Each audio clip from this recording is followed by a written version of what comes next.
నమస్తే. ప్రస్తుతం మనతో పాటు ఉన్నారు శ్రీ విద్య ఉపాసకురాలు, జ్యోతిష్యం వాస్తు నిపుణురాలు శ్రీమతి జయప్రద గారు. నమస్తే అండి. నమస్తే అమ్మ. శ్రీమాత్రే నమః. పునర్వసు నక్షత్రం యొక్క గుణగణాలేంటి? లగ్నం కలిసొస్తే ఎలా ఉంటుంది? కలిసి రాకపోతే ఎట్లా ఉంటుంది? ఆ నక్షత్రం యొక్క లక్షణాలు తెలియచేస్తారా? తప్పకుండా నాన్న. పునర్వసు నక్షత్రం అనగానే మనకది ఆ నక్షత్రం రాముల వారి నక్షత్రం అని చెప్పేసి. హ్మ్. సో, ఖచ్చితంగా మంచి నక్షత్రము అండి. నక్షత్రాధిపతి గురువు మనకి. అంటే మన జాతకంలో గురుబలం బావుంటే ఎటువంటి పరిస్థితి నుంచైనా బయటపడతాం. హ్మ్. అందరూ అంటారు జాతకంలో గురుబలం ఎంతుంది? గురుబలం బావుంది అంటే ఎటువంటి కష్టం వచ్చినా బయటపడే అవకాశం ఉంటది. గురుబలం లేదనుకోండి ఎంతటి బావున్నప్పటికి కూడా అది ఎప్పటికైనా సరే డౌన్ అయిపోతుంటది. హ్మ్. సో, అలాంటి పరిస్థితి అనమాట. సో, ఈ నక్షత్రానికి అధిపతి గురువు గనక వీళ్ళు చాలా మంచి తెలివైన వాళ్ళు, మేధావులే ఉంటారు ఎక్కువ మంది. బాగా చదువుకుంటారా? బ్రహ్మాండంగా. బాగా కాదు. ఉన్నతమైన కుటుంబాల్లో పుట్టేవాళ్ళు అంటే డబ్బున్న వాళ్ళ ఇళ్ళలో పుట్టేవాళ్ళు ఎక్కువగా ఈ పునర్వసు నక్షత్రం వాళ్ళు ఉంటారు. హుహు. అది. సో, వాళ్ళు ఉండే స్థానం గాని, వాళ్ళు చేసే పనులు గాని అన్నీ కూడా ఉన్నతంగా ఉండే అవకాశాలు ఎక్కువగా ఉంటాయి. సో, ఈ నక్షత్రానికి ఏంటంటే 3 పాదాలు అంటే 1, 2, 3 పాదాలు మిథున రాశిలో ఉంటాయి. హ్మ్. సో, అందుకని బుధుడు, గురువు అధిపతులు. మహా తెలివైన వాళ్ళు ప్రతి విషయంలోని ఇలా అంటే అలా చెప్పేస్తే ఇలా అని చెప్తే అలా అల్లుకుని వెళ్ళిపోయేవాళ్ళు. హ్మ్. అంటే ఏదైనా చెప్పండి. అది వాళ్ళు చక్కగా దానికి అర్థమవుతుంది. దాన్ని ఎలా ఎలా మార్చాలో తెలుసు వాళ్ళకి. ఏ విధంగానే మార్చుకోగలుగుతారు. వాళ్ళు నచ్చినట్టు మార్చుకుంటారు అది. ఓకే. మనం ఎలా చెప్పినా. సరే ఒక నాలుగో పదం వచ్చేసి కర్కాటక రాశిలో ఉంటుంది. కర్కాటక రాశిలో ఉన్నప్పుడు వీళ్ళు చాలా కొంచెం డిఫరెంట్ కేటగిరీ.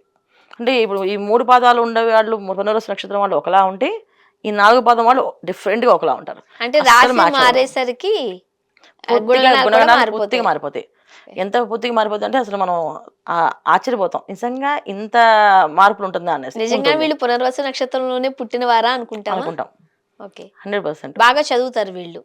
చాలా బాగా చదువుతారు. ఆరోగ్యం ఎట్లా ఉంటుంది? ఆరోగ్యం బ్రహ్మాండం నాన్న. ఆరోగ్యం విషయంలో వీళ్ళకేం పెద్ద ఉండదు. కాకపోతే ఒకే ఒకటి వీళ్ళకుండే సమస్య ఏంటంటే లగ్నం ఒక దృష్టి శుభగ్రహాలు లేకుండా పాపగ్రహాల దృష్టి అని ఉంటే గనక కొంచెం హెల్త్ ఇష్యూస్ అనేది స్కిన్ ర్యాషెస్ చాలామందికి డస్ట్ ఎలర్జీ ఇలాంటివి పడుతుంటాయి. ఊరికి జస్ట్ దుమ్ము తుమ్ముతుంటారు. 100 దుమ్ములు తుమ్మేస్తుంటారు. హ్మ్. అలాంటివి జరిగే అవకాశాలు కొంతవరకు అంటే అది కర్కాటక రాశిలో ఉన్న వారికి కూడా అలానే ఉంటదా? ఉంటుంది. హెల్త్ ముగ్గురు అంటే 4 పాదాల వాళ్ళకి ఒకలాగా ఉంటుంది హెల్త్ విషయంలో. ఈ హెల్త్ వీళ్ళకి ఖచ్చితంగా లగ్నం బావుండాలి. బావుంటే ఖచ్చితంగా బావుంటుంది. ఇప్పుడు మనం పునర్వసు నక్షత్రంలో మిథున రాశి ఉంది, కర్కాటక రాశి ఉంది. అవును. ఇప్పుడు 2 రాశులు ఉన్నాయి కాబట్టి ప్లస్‌లు, మైనస్‌లు ఖచ్చితంగా ఉంటాయి. ఉంటాయి. సో, నాకు 2 క్లియర్‌గా చెప్పండి. మిథున తప్పకుండా. రాశిలో ఉండే ప్లస్, మైనస్ ఏంటి? కర్కాటక రాశిలో ఉంటే ప్లస్, మైనస్ ఏంటి? మిథున రాశిలో ఉండే ప్లస్‌లు మనం ఫస్ట్ మాట్లాడుకుంటే బాగా తెలివైన వాళ్ళు. హ్మ్. బాగా హైట్ అంటూ వెయిట్ పర్సనాలిటీస్ ఉన్నవాళ్ళు. అంటే చాలా మంచి అందంగా తర్వాత అందం తగ్గట్టుగా హైట్ ఉన్నట్టుగా ఉండడం గాని, చూడ్డానికి మహాలక్ష్మిలా కనిపిస్తారు అమ్మాయిలైనా. అబ్బాయిలైతే చాలా బావుంటారు. చక్కగా ఆకర్షణీయంగా మాటలు చాలా చక్కగా ఉంటాయి. వాళ్ళ మాటల్లో ప్రేమగా కనిపిస్తుంది. మాట మాట్లాడుతుంటే అది చాలా ప్రేమగా మృదువుగా ఉండేటట్టుగా అనిపిస్తాయన్నమాట. అలాంటివి మాటలు ఉంటాయి. సో, రఫ్ అండ్‌గా రాదు వాయిస్. చాలా సాఫ్ట్ వాయిస్ ఉంటది వాళ్ళకి. సో, ఏ విషయమైనా చాలా చక్కగా వినడము, చెప్పడం ఉంటుంది. అయితే ఇందులో మనకు మైనస్ పాయింట్ కూడా ఏంటంటే అమ్మాయిలైతే అసలు మాట వినరు. హ్మ్. కాస్త మొండిగా తల్లిదండ్రులకి ఉంటారా? చెప్పే లక్షణాలు చాలా తక్కువ మాట. బయట జరిగే 100 పనులు వీళ్ళు చేసుకొస్తే అందులో ఒకటో, రెండో చెప్తారు అంతే. మిగతావన్నీ కూడా వాళ్ళు నచ్చినవి చేసుకొని వెళ్తుంటారు. చాలా వరకు ఇవాళ మన మాట వినకుండా మొండిగా మాట్లాడి, మొండిగా వాదించే పిల్లల్లో ఈ పునర్వసు నక్షత్రం ఉన్నారు. హుహు. అంటే ఈ జనరేషను. ఇప్పుడు మనం చూసుకుంటే ఒక 40 ఏళ్ల కిందట పునర్వసు నక్షత్రం వాళ్ళని తీసుకుంటే ఖచ్చితంగా సీతమ్మ వారు అనుగ్రహం ఎలా ఉంటుంది, మా అమ్మాయి ఎలా ఉంటుందో అలా ఉండేవాళ్ళు అమ్మాయిలు. సో, అబ్బాయిల విషయం వచ్చి రాములు వారు ఎలా ఉంటారో అలా ఉండేవాళ్ళు. 100%. అయితే రాముల వారి లక్షణాలు కనిపించేవి. ఇక్కడ సీతమ్మ వారి లక్షణాలు కనిపించేవి అమ్మాయిల్లో అయితే. ఇంత కంప్లీట్‌గా ఉన్నవాళ్ళు ఇప్పుడు మన ఈ జనరేషన్ తీసుకుంటే డిఫరెంట్‌గా ఉంటారు. అదేంటి కలియుగ ప్రభావం కూడా ఉంటదా? ఖచ్చితంగా ఉంది. పునర్వసు నక్షత్రం మీద చాలా ఎక్కువగా ఉంది. అసలు మాట వినరు. చాలా వరకు ఈ రాత్రిపూట వెళ్ళే పార్టీలు గాని, వ్యాపారాలు గాని చేసేవన్నీ వీళ్ళే. ఆహా! దాన్ని చీకటి వ్యాపారాలు అంటాం కదా! అలాంటి వ్యాపారాలన్నీ వీళ్ళు దాంట్లో ఉంటారు వీళ్ళు. మంచిగా ఎంజాయ్ చేయడాన్ని ఇష్టపడతారు ఎంజాయ్ వీళ్ళు. చేస్తారు. కల్చర్‌ని. సంపాదించడం కూడా అలాంటి సంపాదనలు వీళ్ళకి ఇష్టపడుతుంటారు. బయట తిరుగుతూ ఉంటారు. హుహు. డిఫరెంట్ కేటగిరీస్‌లో ఉంటారన్నమాట. సో, ఎవరైనా ఈ వీడియో చూసారనుకోండి, వాళ్ళలో చాలా డౌట్స్ రావచ్చు. అదేంటి మేము అట్లా లేము మంచిగా ఉన్నాం కదా అని. బట్ మీరనే దాని ప్రకారం కలియుగ ప్రభావం వల్ల ఉండేవాళ్ళు ఉన్నారు. మీరన్న ఒక 30, 40 ఇయర్స్ బ్యాక్ ఉన్న వాళ్ళ ఇంపాక్ట్ ఇంపాక్ట్ వేరేలాగా ఉంటుంది. ఉండింది. ఇప్పుడు ఒక 40 ఏళ్ళు అతను పునర్వసు నక్షత్రం గురించి వీడియో చూస్తే ఆయనకి అన్నీ ఉండవు. ఖచ్చితంగా చదువు బావుంటుంది. మంచి ఉద్యోగంలోనే ఉంటాడు. ఉన్నతమైన కుటుంబంలోనే జీవిస్తారు. తను అనుకున్న కోరికలు తీరలేదని ఒక ఇక మనసులో ఒక ఫీలింగ్ అయితే ఉంటుంది లోపల. నేను అప్పుడు చేద్దాం అనుకున్నా, అలా చేయలేపా బాధ్యత, అప్పుడు ఇలా చేయకూడదు అని అనుకున్నా. అదైతే కొంచెం చిన్న చిన్నగా ఉంటాయి. అదే 27 అబ్బాయి ఖచ్చితంగా డిఫరెంట్గా ఉంటాడు. ఖచ్చితంగా డిఫరెంట్ చాలా డిఫరెంట్, 110% డిఫరెంట్గా ఉంటాడు. అమ్మాయి అయితే అమ్మాయి కూడా అంతేనన్నా, సేమ్ డిఫరెంట్. ఈ పునర్వసు నక్షత్రం అమ్మాయిలు అబ్బాయిలు ఇద్దరు ఒకేలాగా డిఫరెంట్గా ఉంటారు. ఇప్పుడు సో అబ్బాయి అంటే అబ్బాయిల విషయం ఓకే. వచ్చేవాడికి మన కమర్షియల్, ఫుల్ కమర్షియల్గా ఉంటారు. సో ఏం చేసినా ఏ రిలేషన్ అయినా వాళ్ళు కమర్షియల్ కింద లెక్కేస్తారు. ఉమ్. అమ్మాయిలు వచ్చినప్పటికి వాళ్ళు కమర్షియల్గా ఉండరు, వాళ్ళు సెల్ఫిష్గా ఉంటారు. సో కాస్త జాగ్రత్త పడాలి. 100% జాగ్రత్తగా ఉండాలి. లగ్నం కర్కాటక బాగుండాలి రాశి అయితే వీళ్ళకి. ఎలా ఉంటారు? లగ్నం బాగుండి కొంచెం శుభగ్రహాల దృష్టి ఉంటే కొంచెం మార్పు ఉంటుంది. కొంచెం బాధ్యతగా, బుద్ధిగా, చక్కగా వాళ్ళ అమ్మ నాన్న చెప్పినట్టు వినడం కానీ, ఒక బాధ్యతగా ఉండడం జరుగుతుంది. ఒక లగ్నం కానీ బాగాలేదు, ఒక శుభగ్రహాల దృష్టి కూడా లేదనుకోండి, ఖచ్చితంగా వాళ్ళు ఇలాగే ఉంటారు. మరి కర్కాటక రాశిలో ఉంటే కర్కాటక రాశి వాళ్ళు ఇంకొంచెం డిఫరెంట్. వాళ్ళు కొంచెం ఎమోషనల్గా ఉంటారు. పూజా పునస్కారాలు, జపము, తపస్సు అనుకుంటారు. వాళ్ళు ఒక డిఫరెంట్ కేటగిరీ. ఇప్పుడు ఏంటంటే అందరూ చదువు మీద ధ్యాస పడితే వీళ్ళేమో దేవుడి మీద ఆశపడుతుంటారు. సో దేవుడే చేస్తాడు నాకు, నా పరీక్ష రావాలంటే వీళ్ళు పరీక్ష చదవరు, దేవుడి దగ్గర కూర్చొని పూజ చేస్తుంటారు. ఉహుం. సో భగవంతుడు ఎలా ఒకైనా వీళ్ళ పూజకి ప్రసన్నం అయిపోయి ఆ పరీక్షలో మార్కులు వచ్చాయని చెప్పేసి. అలాగా అమ్మాయిల విషయంలో. ఇంకా అబ్బాయిల విషయంలో ఏంటంటే వాళ్ళు ఏ విషయమైనా చాలా ఎమోషనల్గా చెప్తేనే వాళ్ళు వింటారు, లేకపోతే వినరు. ఇప్పుడు వాళ్ళ అమ్మ చెప్పాలనుకోండి, గట్టిగా అరిచి చెప్తే విండు. ఉమ్. కూర్చోబెట్టి నిదానంగా, నాన్న నాకు ఇలా చేసి పెట్టాలి, నువ్వు తప్ప ఎవరు చేస్తారా నాని బతిమాలితే ఖచ్చితంగా చేస్తారు. ఇది కర్కాటక రాశిలో ఉన్న పునర్వసు నక్షత్రం అబ్బాయిలు. ఉహుం. అమ్మాయిల విషయంలో మాత్రం వీళ్ళు బాగా భగవంతుని ఎక్కువ నమ్ముతారు, భగవంతుని ఎక్కువగా పూజిస్తూ ఉంటారు.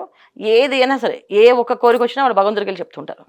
సో దేవుడు పడి ఏ పనైనా చేయాలనుకుంటారు. వాళ్ళు భగవంతుడు అనుగ్రహం ఉంటేనే, అంటే ఆయన అనుగ్రహం ఉంటే నాకు జరుగుతుంది, ఒకవేళ దేవుడే నాకు పంపించడం ఈ సిగ్నల్ అని అనుకునే లక్షణాలు ఎక్కువ ఉంటాయి.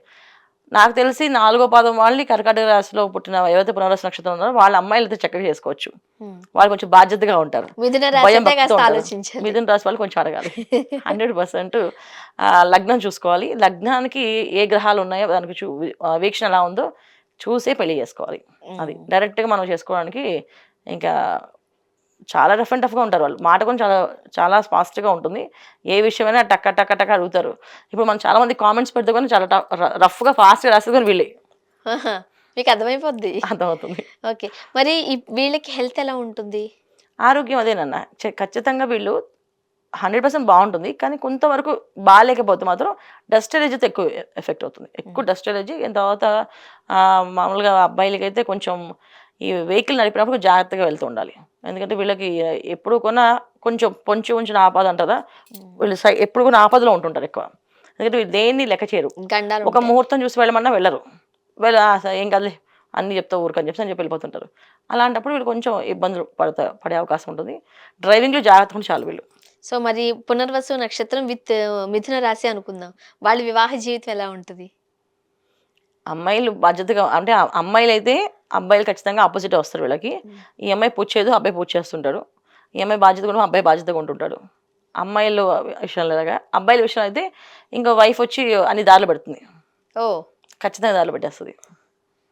సో అబ్బాయిలకి కాస్త మంచిది. అబ్బాయిలకి మంచిది. పెళ్ళి అవ్వగానే అమ్మాయి దారిలో పెడుతుంది. అలాంటి లైఫ్ పార్ట్నర్ వస్తుంది వీళ్ళకి ఖచ్చితంగా. అమ్మాయి మాట వినాల్సిందే అలా ఫైనల్గా. వినకపోతే ఇక ఆ డిస్టర్బెన్సెస్ జనరల్గా, అంటే ఇప్పుడున్న కాలంలో మనం ఇవన్నీ చెప్పలేం. ఈ కాలం ఎలా అయిపోయిందంటే అసలు పెళ్ళిళ్ళే వద్దనుకుంటున్నారు. తర్వాత పెళ్ళి అయిన తర్వాత కూడా తుమ్మితే తగ్గితే కూడా నాకు విడాకులు కావాలని చెప్తున్నారు. సో అందుకని ఖచ్చితంగా వీళ్ళు కలిసి ఉంటారు అనేది కొంచెం చెప్పలేం. సో వీళ్ళకి ఏంటంటే మనం పెళ్లి చేయాలన్నప్పుడు ఖచ్చితంగా పునర్వసు నక్షత్రం వాళ్ళైతే వాళ్ళ జాతకాన్ని ఖచ్చితంగా చూపించాలి.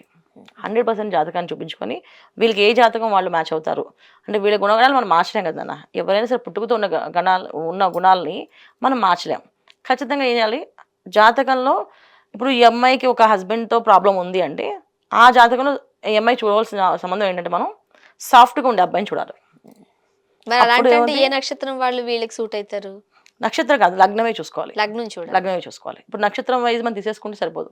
ఎందుకంటే వీళ్ళు రఫ్ అండ్ టఫ్గా ఉంటారు కదా. ఏ నక్షత్రం అయినా సరే కొంచెం రఫ్ అండ్ టఫ్గా ఉంటుంది. ఇప్పుడు ఎవరైనా సరే అంతే. ఇప్పుడు మీ చెట్టు మీరు ఏదైనా ఆలోచించాలనుకోండి, ఇప్పుడు నీకు ఎంతవరకు బాండింగ్ అనేది ఉంటుందో అంతవరకు మాట్లాడగలుగుతావు. దాన్ని దాటి నువ్వు మాట్లాడగలవు.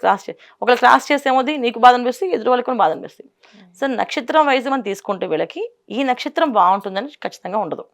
ఇప్పుడు ఇలాంటి మనస్తత్వం గల వాళ్ళు ఉద్యోగం చేయాలా, వ్యాపారం చేయాలా, ఏ రంగాల్లో స్థిరపడే అవకాశం ఉంది? వీళ్ళు చాలా క్లారిటీ నాన్న, మనం ఏం చెప్పట్లేదు. వాళ్ళు 100% జాబ్లో చేస్తారు వీళ్ళు. జాబే చేస్తారు, కొంతమంది బిజినెస్ చేస్తారు. అది కూడా వాళ్ళు ఆ బిజినెస్ కూడా ఎలా అంటే వీళ్ళు చాలా చక్కగా మాట్లాడతారు. ఏ పనైనా చేయాలంటే చాలా చక్కగా మాట్లాడతారు. ఆ మాటలకి మనం నిజంగా వాళ్ళతో ఇలా ఉంటుందేమో లైఫ్ అని అనుకుంటాం. అంత బాగుంటుంది మాట్లాడే విధానం. అందుకని ఏంటంటే చాలామంది పార్ట్నర్స్ దొరుకుతారు వీళ్ళకి బిజినెస్‌కి.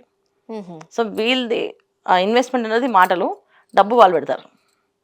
సో ఆ విధంగా వ్యాపారాలు చేస్తారు. చాలా తెలివిగా ఉంటారు. డబ్బు విషయంలో వీళ్ళకి లోటు ఉంటుందని నేను చెప్పను. 100% ఉండదు.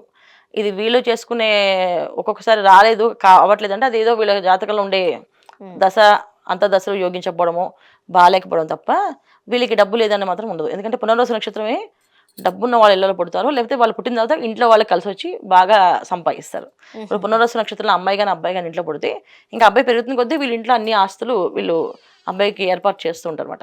అవి ఇప్ జరుగుతుంటాయి. ఇప్పుడు కాస్త ఇబ్బందికరమైన పరిస్థితులు ఉన్నాయి కాబట్టి, వీళ్ళకి పాటించాల్సిన పరిహారాలేంటి? ఏ దేవీ దేవతలను ఆరాధించాలి? అన్నిటికంటే వీళ్ళు పాటించాల్సింది ఏంటంటే తల్లిదండ్రులు బాగా గౌరవించడం. హ్మ్. వీళ్ళు చేయాల్సిన మెయిన్ ముఖ్యమైన తల్లిదండ్రులు బాగా ప్రేమించడము, గౌరవించడము. నచ్చినా నచ్చకపోయినా వాళ్ళతో వాదించుకొని ఉండడం. తర్వాత ప్రతి ఒక్క విషయాన్ని వాదిస్తారు వీళ్ళు. ఇప్పుడు ఒక పూజ చేయమనో ఇలా పంతులు గారు చెప్పారనుకోండి, ఆ పంతులు గారిని వీళ్ళు కొంచెం అడుగుతారు. చేయకపోతే ఏమవుద్ది అని చెప్పేసి. అన్ని వేళలా చెప్పరు కదా వాళ్ళు. చేస్తే మీ ఇష్టం అమ్మా అని వెళ్ళిపోతారు. కొంతమంది హ్మ్. చెప్తారు వివరణ. సో, అలా వీళ్ళు ప్రతీదీ వివరణ ఇస్తే గాని అలా చెప్తేనే చేస్తామని అంటుంటారు. అలా కాకుండా వీళ్ళు ఎవరినైనా సరే చెప్పింది ఎందుకో మా మంచిగా చెప్పారేమో అని చెప్పి వాళ్ళు నమ్మాలి. ఎందుకంటే వీళ్ళ నక్షత్రానికి అధిపతి ఎవరు? గురువు. వీళ్ళు ఏదైనా తప్పుడు దారిలోకి వెళ్తూ ఉంటే ఆయన కరెక్ట్ చేస్తుంటాడు. అది ఎలా అంటే రోడ్డు మీదకెళ్ళే బాటసారి గురించి చెప్పొచ్చు. హ్మ్. ఇప్పుడు మనకి ఏం తెలియని వాళ్ళకి వచ్చి బాబు అలా చేయకండి, ఇలా చేసుకోండి అని చెప్తారు.